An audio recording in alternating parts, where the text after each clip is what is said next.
Welcome back to my channel. Good morning ಎಲ್ಲರಿಗೂ. ಇವತ್ತು Sunday routine ನಿಮ್ಮ ಜೊತೆ ಶೇರ್ ಮಾಡ್ಕೋತಾ ಇದ್ದೀನಿ. ಸೊ ಆಲ್ರೆಡಿ ಮಮ್ಮಿ ಇವಾಗ ಕಿಚನ್ನಲ್ಲಿ ಸಜ್ಜಿ ರೊಟ್ಟಿ ಮಾಡೋದಕ್ಕೆ ಸ್ಟಾರ್ಟ್ ಮಾಡಿದ್ದಾರೆ.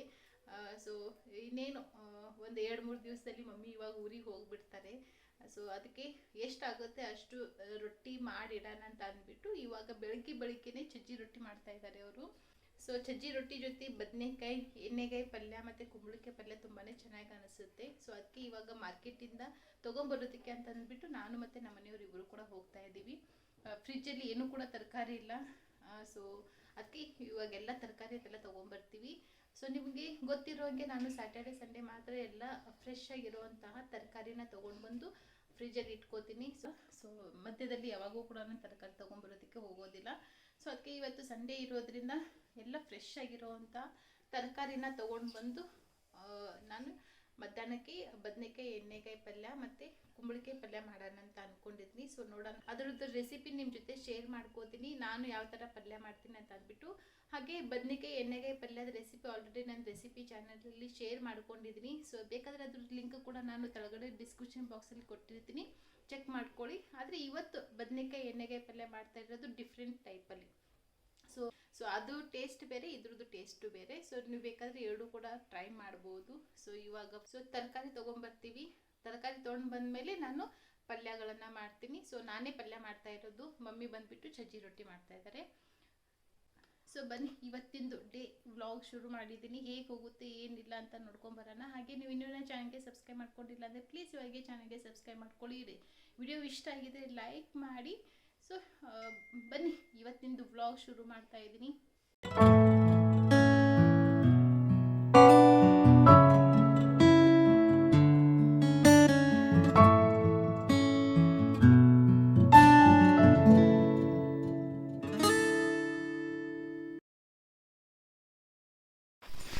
ಎಷ್ಟು ರೊಟ್ಟಿ ಮಾಡಿದೆ ಪಿಲ್ಲು? ಹೂವಾ ನಾವು ಹೋಗಿ ಬರೋಷ್ಟು ಎಷ್ಟು ರೊಟ್ಟಿ ಮಾಡಿದ್ರಾ?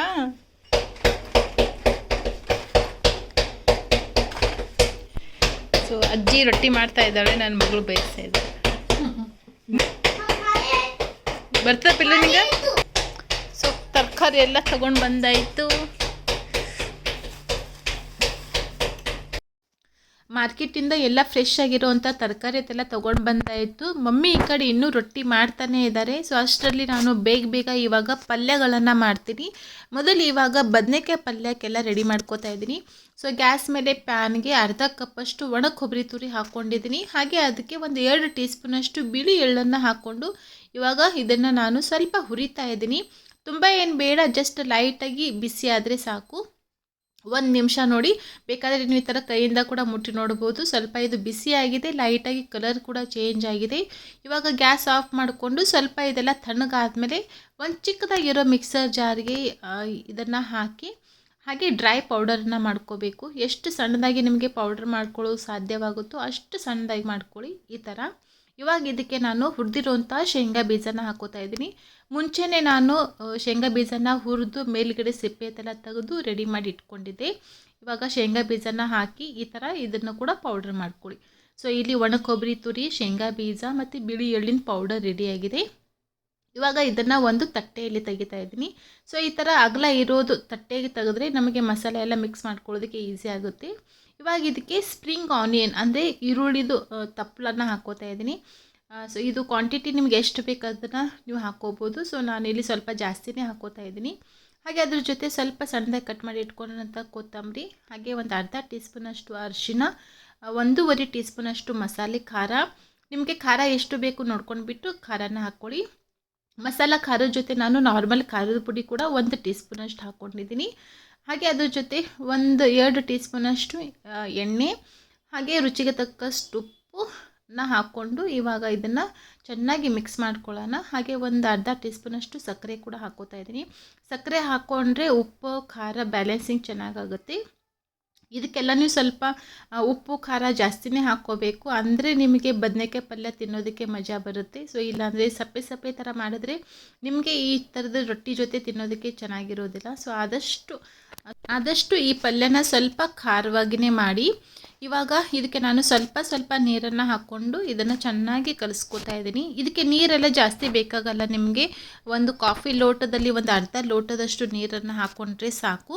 ಆದರೆ ಇದನ್ನು ಚೆನ್ನಾಗಿ ಮಿಕ್ಸ್ ಮಾಡ್ಕೋಬೇಕು. ಈ ಥರ ನೋಡಿ, ಈ ಹದಕ್ಕೆ ಇದನ್ನು ರೆಡಿ ಮಾಡ್ಕೊಳ್ಳಿ. ಇವಾಗ ಮಸಾಲ ಎಲ್ಲ ರೆಡಿಯಾಗಿದೆ. ಬೇಕಾದರೆ ನೀವು ಒಂದು ಸ್ವಲ್ಪ ಮಸಾಲಾನ ಟೇಸ್ಟ್ ಮಾಡ್ಬೋದು. ಏನಾದರೂ ಕಡಿಮೆ ಅನಿಸಿದ್ರೆ ಇವಾಗೆ ಹಾಕ್ಕೊಂಡ್ಬಿಡಿ. ನೋಡಿ, ಬದನೆಕಾಯಿ ಕೂಡ ನಾನಿಲ್ಲಿ ಕಟ್ ಮಾಡಿ ಇಟ್ಕೊಂಡಿದ್ದೀನಿ. ಸುಮಾರು ಒಂದು 1/4 kg ಬದನೆಕಾಯಿ ತೊಗೊಂಡಿದ್ದೀನಿ. ಸೊ ಒಳಗಡೆ ಎಲ್ಲ ಹುಳುಕಿರುತ್ತೆ, ಸ್ವಲ್ಪ ನೋಡಿಬಿಟ್ಟು ನೀವು ಅದನ್ನು ಕಟ್ ಮಾಡ್ಕೋಬೇಕು. ಇವಾಗ ಮಸಾಲಾನ ತುಂಬ್ಕೊಳ್ಳೋಣ. ಸೊ ಎಷ್ಟು ಸಾಧ್ಯವಾಗುತ್ತೋ ಅಷ್ಟು ಮಸಾಲಾನ ಇದಕ್ಕೆ ತುಂಬ್ಕೊಳ್ಳೋದಕ್ಕೆ ಟ್ರೈ ಮಾಡಿ. ಮಸಾಲ ಕಡಿಮೆ ಇದ್ದರೆ ಬದನೆಕಾಯಿ ಎಣ್ಣೆಗಾಯಿ ತಿನ್ನೋದಕ್ಕೆ ನಿಮ್ಗೆ ಅಷ್ಟು ಮಜಾ ಇರೋದಿಲ್ಲ. ಸೊ ಆದಷ್ಟು ಜಾಸ್ತಿ ಮಸಾಲಾನ ನೀವು ಇದಕ್ಕೆ ಹಾಕ್ಕೋಬೇಕು. ಸೊ ನಾನು 1/4 kg ಬದನೆಕಾಯಿಗೆ ಇಷ್ಟು ಮಸಾಲಾನ ರೆಡಿ ಮಾಡ್ಕೊಂಡಿದ್ದೆ. ನಮ್ಮ ಮನೆಯಲ್ಲಿ ಬದನೆಕಾಯಿ ಪಲ್ಯಕ್ಕಿಂತ ಮಸಾಲನೇ ಜಾಸ್ತಿ ಇಷ್ಟಪಡ್ತಾರೆ. ಸೊ ಮಕ್ಕಳು ಈ ಥರ ಜಾಸ್ತಿ ಅದನ್ನೇ ತಿಂತಾರೆ. ಅದಕ್ಕೆ ನಾನು ಸ್ವಲ್ಪ ಮಸಾಲದ ಕ್ವಾಂಟಿಟಿ ಜಾಸ್ತಿ ಇಟ್ಟಿದ್ದೀನಿ. ಸೊ ಇವಾಗ ಎಲ್ಲ ಬದನೆಕಾಯಿಗೆ ಮಸಾಲೆ ಹಾಕ್ಕೊಂಡಿದ್ದಾಯಿತು. ನೆಕ್ಸ್ಟ್ ಒಗ್ಗರಣೆ ಹಾಕ್ಕೊಳ್ಳೋಣ.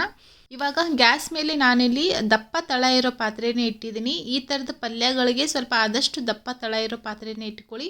ಅದಾದ ನಂತರ ಒಂದು ಅರ್ಧ ಟೇಬಲ್ ಸ್ಪೂನಷ್ಟು ಎಣ್ಣೆ ಹಾಕ್ಕೊಂಡಿದ್ದೀನಿ. ಎಣ್ಣೆ ಬಿಸಿ ಆದಮೇಲೆ ಸಾಸಿವೆ, ಜೀರಿಗೆ, ಒಂದೇ ಒಂದು ಚುಟಿಕೆಯಷ್ಟು ಹಿಂಗನ್ನು ಹಾಕ್ಕೊಂಡು, ಅದಾದ ನಂತರ 2 ಮೀಡಿಯಮ್ ಸೈಜು ಈರುಳ್ಳಿ ಹಾಕ್ಕೊಂಡಿದ್ದೀನಿ. ಈರುಳ್ಳಿ ಜೊತೆನೇ ಸ್ವಲ್ಪ ಜಾಸ್ತಿ ಕ್ವಾಂಟಿಟಿಯಲ್ಲೇ ಕರಿಬೇವನ್ನು ಹಾಕ್ಕೊಂಡಿರೋದು.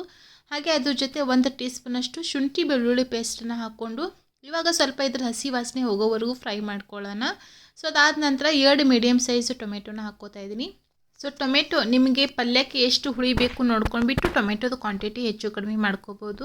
ಟೊಮೆಟೊ ಬೇಡ ಅಂದರೆ ನೀವು ಇಲ್ಲಿ ಹುಣಸೆಹಣ್ಣಿನ ರಸ ಕೂಡ ಹಾಕ್ಕೋಬೋದು. ಸೊ ಇವಾಗ ಈ ಒಗ್ಗರಣೆಗೆ ಎಷ್ಟು ಬೇಕು ಉಪ್ಪು ನೋಡ್ಕೊಂಡ್ಬಿಟ್ಟು ಉಪ್ಪನ್ನು ಹಾಕ್ಕೋತಾ ಇದ್ದೀನಿ. ಯಾಕಂದರೆ ಆಲ್ರೆಡಿ ನಾವು ಮಸಾಲಾಗೆ ಉಪ್ಪು ಹಾಕಿದ್ದೀವಿ, ಅದಕ್ಕೇನು ಬೇಕಾಗಲ್ಲ. ಜಸ್ಟ್ ಬರೀ ಒಗ್ಗರಣೆಗೆ ಎಷ್ಟು ಬೇಕು ನೋಡ್ಕೊಂಡ್ಬಿಟ್ಟು ಉಪ್ಪನ್ನು ಹಾಕ್ಕೊಳ್ಳಿ. ಇವಾಗ ಗ್ಯಾಸ್ ಫ್ಲೇಮ್ ಫುಲ್ ಲೋಲಿ ಇಟ್ಕೊಂಡು ಇವಾಗ ಬದನೆಕಾಯಿಗಳನ್ನು ಈ ಥರ ಹಾಕ್ಕೊಳ್ಳೋಣ. ಸುಮ್ಮನೆ ಎಲ್ಲ ಬದನೆಕಾಯಿ ಎಲ್ಲ ನಾನು ಹಾಕ್ಕೊಂಡಿದ್ದಾಯಿತು. ಇವಾಗ ಉಳಿದಿರುವಂತಹ ಮಸಾಲಾನ ಮೇಲ್ಗಡೆಯಿಂದ ಈ ಥರ ಹಾಕಿಬಿಟ್ಟು ಇವಾಗ ತಟ್ಟೆಯಲ್ಲಿ ಸ್ವಲ್ಪ ಮಸಾಲ ಇದೆಯಲ್ಲ ಅದಕ್ಕೆ ಸ್ವಲ್ಪ ನೀರನ್ನು ಹಾಕ್ಕೋತಾ ಇದ್ದೀನಿ. ಸೊ ಯಾವುದನ್ನು ಕೂಡ ವೇಸ್ಟ್ ಮಾಡಬೇಡ್ದು. ಇದನ್ನು ಕೂಡ ನೀರು ಹಾಕಿಬಿಟ್ಟು ಮಸಾಲೆ ಎಲ್ಲ ಚೆನ್ನಾಗಿ ಈ ಥರ ತೊಗೊಂಡು ಇವಾಗ ಈ ನೀರು ಕೂಡ ನಾನು ಇದಕ್ಕೆ ಹಾಕಿ. ಈ ಪಲ್ಯಕ್ಕೆ ನೀರೇನು ಜಾಸ್ತಿ ಬೇಕಾಗಲ್ಲ. ನಿಮಗೆ ಒಂದು ಕಾಫಿ ಲೋಟದಲ್ಲಿ 1 ಲೋಟದಷ್ಟು ನೀರನ್ನು ಹಾಕ್ಕೊಂಡ್ರೆ ಸಾಕು. ಇವಾಗ ಇದನ್ನು ಒಂದು ಸರ್ತಿ ಚೆನ್ನಾಗಿ ಮಿಕ್ಸ್ ಮಾಡ್ಕೊಳ್ಳೋಣ. ಸೊ ತಳಗಡೆ ಎಲ್ಲ ಒಗ್ಗರಣೆ ಇದೆ, ಒಗ್ಗರಣೆಯಲ್ಲೆಲ್ಲ ಬದನೆಕಾಯಿ ಎಲ್ಲ ಚೆನ್ನಾಗಿ ಮಿಕ್ಸ್ ಆಗಬೇಕು. ಈ ಥರ ಮಿಕ್ಸ್ ಮಾಡ್ಕೊಂಡಾದಮೇಲೆ ಇವಾಗ ಪ್ಲೇಟಿಂದ ಇದನ್ನು ಕವರ್ ಮಾಡಿಬಿಟ್ಟು ಒಂದು 3-4 ನಿಮಿಷ ಇದನ್ನು ಕುದಿಸ್ಕೊಳ್ಳೋಣ. ಗ್ಯಾಸ್ ಫ್ಲೇಮ್ ನೀವು ಲೋ ಟು ಮೀಡಿಯಮ್ಲಿನೇ ಇಟ್ಕೊಂಡು ಕುದಿಸ್ಕೋಬೇಕು. ಒಂದು 2 ನಿಮಿಷ ಆದ ನಂತರ ಪ್ಲೇಟನ್ನು ತೆಗೆದುಬಿಟ್ಟು ಪುನಃ ಇದನ್ನು ಒಂದು ಸರ್ತಿ ಮಿಕ್ಸ್ ಮಾಡ್ಕೊಳ್ಳಿ. ಯಾಕಂದರೆ ಬದನೆಕಾಯಿ ಎಲ್ಲ ಕಡೆಯಿಂದ ಚೆನ್ನಾಗಿ ಈವನ್ನಾಗಿ ಕುಕ್ ಆಗಬೇಕು. ನೀವು ಹಾಗೆ ಬಿಟ್ಟರೆ ಮೇಲ್ಗಡೆ ಬದನೆಕಾಯಿ ಹಾಗೆ ಹಸಿ ಉಳ್ಕೊಂಡಿರುತ್ತೆ, ಕೆಳಗಡೆ ಮಾತ್ರ ಬದನೆಕಾಯಿ ಸಾಫ್ಟ್ ಆಗಿರುತ್ತೆ. ಅದಕ್ಕೆ ಸ್ವಲ್ಪ ಆವಾಗವಾಗ ಪ್ಲೇಟನ್ನು ತೆಗೆದುಬಿಟ್ಟು ಚೆನ್ನಾಗಿ ಇದನ್ನು ಮಿಕ್ಸ್ ಮಾಡ್ತಾ ಇರಬೇಕು. ಸೊ ನೋಡಿ, ಬದನೆಕಾಯಿನ ನಾನು ಒಂದು 5 ನಿಮಿಷ ತನಕ ಕುದಿಸ್ಕೊಂಡಿದ್ದೀನಿ. ಮೇಲುಗಡೆ ಎಲ್ಲ ಎಣ್ಣೆ ತೇಲ್ತಾ ಇದೆ. ಬದನೆಕಾಯಿ ಕೂಡ ಆಲ್ಮೋಸ್ಟ್ ಸಾಫ್ಟ್ ಆಗಿದೆ. ಇವಾಗ ಇದು ಬದನೆಕಾಯಿ ಪಲ್ಯ ರೆಡಿ ಆಯಿತು. ಸಜ್ಜಿ ರೊಟ್ಟಿ ಜೊತೆ ಅಂತೂ ತುಂಬಾ ಚೆನ್ನಾಗಿರುತ್ತೆ. ಟ್ರೈ ಮಾಡಿ ನೋಡಿ ನೀವು ಕೂಡ. ಇವಾಗ ಕುಂಬಳಕಾಯಿ ಪಲ್ಯ ಯಾವ ಥರ ಮಾಡೋದು ಅಂತ ನೋಡೋಣ. ಸೊ ಕುಂಬಳಕಾಯಿದು ಮೇಲುಗಡೆ ಸಿಪ್ಪೆತೆಲ್ಲ ತೆಗೆದು ಈ ಸೈಜಲ್ಲಿ ನಾನು ಕಟ್ ಮಾಡಿ ಇಟ್ಕೊಂಡಿದ್ದೀನಿ. ಹಾಗೆ ಸಣ್ಣದಾಗಿ ಕಟ್ ಮಾಡ್ಕೊಂಡಂತಹ ಈರುಳ್ಳಿದು ತಪ್ಪಲ, ಹಾಗೆ ಹುರಿದು ಪುಡಿ ಮಾಡಿ ಇಟ್ಕೊಂಡಂಥ ಶೇಂಗಾ ಪೌಡರ್, ಹಸಿಮೆಣಸಿನಕಾಯಿ ಮತ್ತು ಬೆಳ್ಳುಳ್ಳಿನ ತೊಗೊಂಡಿದ್ದೀನಿ. ಸೊ ಮೊದಲು ಇವಾಗ ಚಿಕ್ಕದಾಗಿರೋ ಮಿಕ್ಸರ್ ಜಾರಿಗೆ ಹಸಿಮೆಣಸಿನಕಾಯಿ, ಬೆಳ್ಳುಳ್ಳಿನ ಹಾಕ್ಕೊಂಡು ಇವಾಗ ಇದ್ರದ್ದು ಪೇಸ್ಟನ್ನು ಮಾಡ್ಕೊಳ್ಳೋಣ. ಈ ಥರ ನಿಮಗೆ ಖಾರ ಎಷ್ಟು ಬೇಕು ನೋಡ್ಕೊಂಡ್ಬಿಟ್ಟು ಹಸಿಮೆಣಸಿನಕಾಯಿನ ಹಾಕ್ಕೊಳ್ಳಿ. ನೆಕ್ಸ್ಟ್ ಇವಾಗ ಒಗ್ಗರಣೆ ಹಾಕ್ಕೊಳ್ಳೋಣ. ಒಗ್ಗರಣೆಗೆ ಪ್ಯಾನ್ಗೆ ನಾನು ಒಂದು ಅರ್ಧ ಟೇಬಲ್ ಸ್ಪೂನಷ್ಟು ಎಣ್ಣೆ ಹಾಕ್ಕೊಂಡಿದ್ದೀನಿ, ಅರ್ಧ ಟೀ ಸ್ಪೂನಷ್ಟು ಜೀರಿಗೆ, ಅದಾದ ನಂತರ ಸಣ್ಣದಾಗಿ ಕಟ್ ಮಾಡಿ ಇಟ್ಕೊಂಡಂಥ ಈರುಳ್ಳಿದು ತಪ್ಪಲ ಹಾಕ್ಕೋತಾ ಇದ್ದೀನಿ. ಈರುಳ್ಳಿ ತಪ್ಪಲ ನಿಮ್ಗೆ ಹಾಕೊಳ್ಳೋದಕ್ಕೆ ಇಷ್ಟ ಇಲ್ಲ ಅಂದರೆ ಇದನ್ನು ಸ್ಕಿಪ್ ಕೂಡ ಮಾಡ್ಕೋಬೋದು. ಅದಾದ ನಂತರ ಸಣ್ಣದಾಗಿ ಕಟ್ ಮಾಡಿ ಇಟ್ಕೊಂಡಂಥ ಕುಂಬಳಕಾಯಿ ಸೈಜ್ ಬೇಕಾದರೆ ನೀವು ಸ್ವಲ್ಪ ದಪ್ಪ ಕೂಡ ಕಟ್ ಮಾಡ್ಕೋಬೋದು. ಅದಾದ ನಂತರ ಖಾರ ಹಾಕ್ಕೋತಾ ಇದ್ದೀನಿ. ನಿಮಗೆ ಇದಕ್ಕೆ ಪಲ್ಯಕ್ಕೆ ಎಷ್ಟು ಖಾರ ಬೇಕು ನೋಡ್ಕೊಂಡ್ಬಿಟ್ಟು ಖಾರನ ಹಾಕ್ಕೊಳ್ಳಿ. ಸೊ ನಾನಿಲ್ಲಿ ಒಂದು 5-6 ಹಸಿಮೆಣಸಿನ್ಕಾಯಿನ ತೊಗೊಂಡಿದ್ದೆ. ಹಾಗೆ ಅದ್ರ ಜೊತೆ ಒಂದೇ ಒಂದು ಚುಟಿಕೆಯಷ್ಟು ಅರಿಶಿನ ಹಾಕ್ಕೊಂಡು ಇವಾಗ ಇದನ್ನು ಮಿಕ್ಸ್ ಮಾಡ್ಕೋತಾ ಇದ್ದೀನಿ. ಗ್ಯಾಸ್ ಫ್ಲೇಮ್ ಸ್ಟಾರ್ಟಿಂಗಲ್ಲಿ ಸ್ವಲ್ಪ ಹೈಲಿನೇ ಇಟ್ಕೊಳ್ಳಿ. ಅದಾದ ನಂತರ ಬೇಕಾದರೆ ನೀವು ಮೀಡಿಯಮ್ ಟು ಲೋಲಿ ಇದನ್ನು ಕುದಿಸ್ಕೋಬೋದು. ಸೊ ರುಚಿಗೆ ತಕ್ಕಷ್ಟು ಉಪ್ಪನ್ನು ಹಾಕ್ಕೊಂಡು ಇವಾಗ ಚೆನ್ನಾಗಿ ಇದನ್ನು ಮಿಕ್ಸ್ ಮಾಡಿ 1 ನಿಮಿಷ ನಾವು ಇದನ್ನು ಪ್ಲೇಟಿಂದ ಕವರ್ ಮಾಡಿಬಿಡೋಣ. ಸೊ ಪ್ಲೇಟಿಂದ ಕವರ್ ಮಾಡಿದ್ರೆ ನೀವು ಬೇಗನೆ ಕುಂಬಳಕಾಯಿ ಏನಿದೆ ಸಾಫ್ಟ್ ಆಗಿಬಿಡುತ್ತೆ. ಸೊ ಇದು ಪಲ್ಯ ತುಂಬಾ ಬೇಗ ಆಗಿಬಿಡುತ್ತೆ, ನಿಮಗೆ ಒಂದು 3-4 ನಿಮಿಷದಲ್ಲಿ ಪಲ್ಯ ರೆಡಿ ಆಗಿಬಿಡುತ್ತೆ. ಸೊ ನೋಡಿ 1 ನಿಮಿಷ ನಾನು ಮುಚ್ಚಿಟ್ಟಿದ್ದೆ. ಆಲ್ಮೋಸ್ಟ್ ಕುಂಬಳಕಾಯಿ ಏನಿದೆ ಸಾಫ್ಟ್ ಆಗಿದೆ. ಕ್ವಾಂಟಿಟಿ ಮೊದಲಿನಕ್ಕಿಂತ ಇವಾಗ ಕಡಿಮೆ ಆಗಿದೆ. ಇವಾಗ ಇದಕ್ಕೇನೋ ಶೇಂಗಾ ಪೌಡರನ್ನು ಹಾಕ್ಕೊಳ್ಳೋಣ. ಶೇಂಗಾ ಪೌಡರ್ ಬದಲಾಗಿ ನೀವು ಇಲ್ಲಿ ಕಾಯಿ ತುರಿ ಕೂಡ ಹಾಕ್ಕೋಬೋದು, ಅದು ಕೂಡ ಟೇಸ್ಟ್ ಚೆನ್ನಾಗಿರುತ್ತೆ.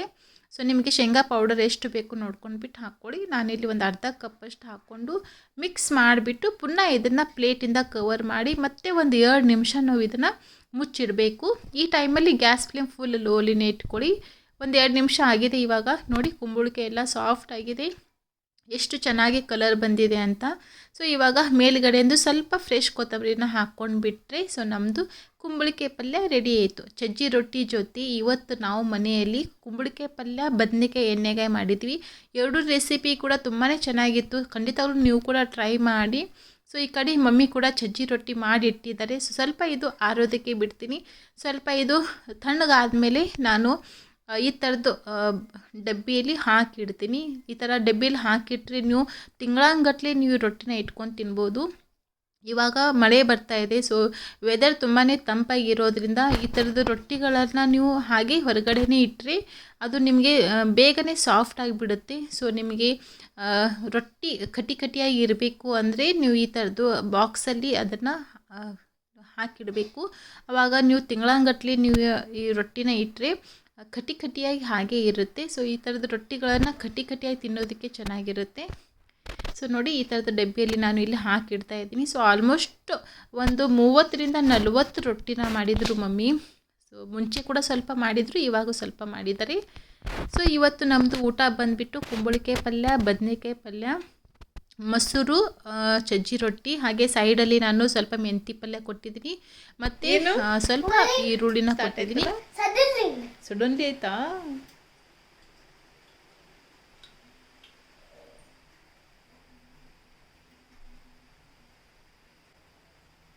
ಚಲೋದ ಊಟ?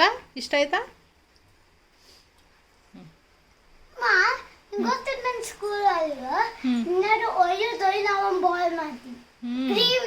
ಹೌದಾ?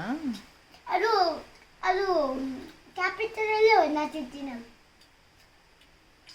ಅದು ನಾ ಸೇಮ್ ಮಾಡ್ತೀನಿ ಬಸ್ಕೊ.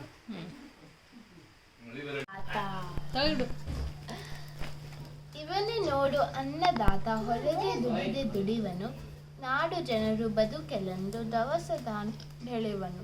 ಮಳೆಯ ಗುಡುಗು ಚಳಿಯ ನಡುಗು ಬಿಸಿಲು ಬೇಗಿ ಸಹಿಸುತ್ತಾ ಬೆವರು ಸುರಿಸಿ ಕಷ್ಟ ಸಹಿಸಿ ಒಂದೇ ಸಮನೆ ದುಡಿಯುತ್ತ ಗಟ್ಟಿದೆ ಆ ದೊಡ್ಡ ಮನಸ್ಸು ದೇವನಿಂದ ಪಡೆದನು. ಯೋಗಿಯಾಗಿ ತ್ಯಾಗಿಯಾಗಿ ಅನ್ನ ನೀಡುತ್ತಿರುವನು.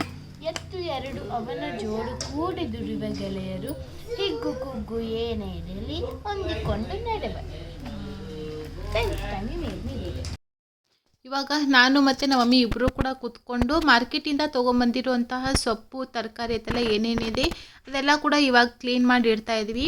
ಹಾಗೆ ನಾಳೆಗೆ ಶ್ರಾವಣಿದು ಕನ್ನಡ ಟೆಸ್ಟ್ ಇದೆ, ಅದಕ್ಕೆ ಅವಳು ಕೂಡ ನಮ್ಮ ಜೊತೆನೇ ಕೂತ್ಕೊಂಡು ಓದ್ಕೋತಾ ಇದ್ದಾಳೆ. ಮನೆಯಲ್ಲಿದ್ದರೆ ಶ್ರಾವಣಿ ಜಾಸ್ತಿ ಅಂದರೆ ನನ್ನ ಜೊತೆನೇ ಟೈಮ್ ಸ್ಪೆಂಡ್ ಮಾಡ್ತಾಳೆ. ನಾವು ಕಿಚನಲ್ಲಿದ್ದರೆ ಕಿಚನಲ್ಲಿ ಇರ್ತಾಳೆ. ಸೊ ಈ ಥರ ಕೂತ್ಕೊಂಡು ಏನಾದರೂ ಕೆಲಸ ಮಾಡ್ತಾಯಿದ್ರೆ ಅಲ್ಲೇ ಬಂದು ಕೂತ್ಕೊಂಡು ಓದ್ಕೋತಾ ಇರ್ತಾಳೆ. ಇವತ್ತು ಬೆಳಗ್ಗೆಯಿಂದ ತುಂಬಾ ಕೆಲಸ ಆಗ್ತಾಯಿದೆ. ಇಬ್ಬರು ಜೊತೆಲಿನೇ ಕೆಲಸ ಮಾಡಿದ್ರೂ ಕೂಡ ಇವತ್ತು ಕೆಲಸ ಕಡಿಮೆ ಆಗ್ತಾಯಿಲ್ಲ. ಸೊ ಇವಾಗ ಸೊಪ್ಪೆತ್ತೆಲ್ಲ ಕ್ಲೀನ್ ಮಾಡ್ದಂಗೂ ಕೂಡ ಆಗುತ್ತೆ, ಮತ್ತು ನಾವು ರೆಸ್ಟ್ ಮಾಡ್ದಂಗೂ ಕೂಡ ಆಗುತ್ತೆ ಅಂತ ಅಂದ್ಬಿಟ್ಟು ಸೊಪ್ಪೆತ್ತೆಲ್ಲ ಕ್ಲೀನ್ ಮಾಡಿದ್ವಿ. ಅದಾದ ನಂತರ ಇವಾಗ ಇಲ್ಲಿ ಮಮ್ಮಿ ಅಗಶಿನ ಹುರಿದ್ಬಿಟ್ಟು ಇದ್ರದ್ದು ಚಟ್ನಿನ ಮಾಡ್ತಾಯಿದ್ದಾರೆ. ಸೊ ಅಗಶಿ ಹಿಂಡಿ ಅಂದರೆ ನಮ್ಮ ಮನೆಯವ್ರಿಗೆ ತುಂಬಾ ಇಷ್ಟ. ಸೊ ಅದಕ್ಕೆ ಇವಾಗ ಅಗಶಿ ಹಿಂಡಿ ಕೊಡ್ತಾಯಿದ್ದಾರೆ. ಬೆಳಗ್ಗೆನೇ ಕುಟ್ಟಬೇಕಿತ್ತು, ಆದರೆ ಕೆಲಸ ಜಾಸ್ತಿ ಇರೋದ್ರಿಂದ ಬೆಳಗ್ಗೆ ಕುಟ್ಟೋದಕ್ಕೆ ಆಗಲಿಲ್ಲ. ಅದಕ್ಕೆ ಇವಾಗ ಸಾಯಂಕಾಲಕ್ಕೆ ಇದನ್ನು ಮಾಡ್ತಾಯಿದ್ದಾರೆ. ಮೊದಲು ಅಗಶಿನ ಚೆನ್ನಾಗಿ ಹುರ್ಕೋಬೇಕು. ಹುರ್ಕೊಂಡಾದ್ಮೇಲೆ ಅದು ಸ್ವಲ್ಪ ತಣ್ಣಗಾದ್ಮೇಲೆ ಒಂದು ಮಿಕ್ಸರ್ ಜಾರಿಗೆ ಹಾಕ್ಕೊಂಡು ಅದಕ್ಕೆ ರುಚಿಗೆ ತಕ್ಕಷ್ಟು ಉಪ್ಪು ಮತ್ತು ಸ್ವಲ್ಪ ಬೆಲ್ಲನ ಹಾಕ್ಕೊಂಡಿದ್ದಾರೆ. ಸೊ ಇವಾಗ ಇದಕ್ಕೆ ಖಾರದ ಪುಡಿ ಹಾಕ್ಕೋತಾರೆ. ನಿಮಗೆ ಖಾರ ಎಷ್ಟು ಬೇಕು ನೋಡ್ಕೊಂಡ್ಬಿಟ್ಟು ಖಾರದ ಪುಡಿನ ಹಾಕ್ಕೋಬೋದು. ಇದಕ್ಕೆ ಸ್ವಲ್ಪ ಖಾರ ಜಾಸ್ತಿನೇ ಇರಬೇಕು. ಅದಕ್ಕೆ ಮಮ್ಮಿ ಇಲ್ಲಿ ಈ ಸ್ಪೂನಿಂದ ಒಂದು 4-5 ಸ್ಪೂನಷ್ಟು ಹಾಕ್ಕೊಂಡಿದ್ದಾರೆ.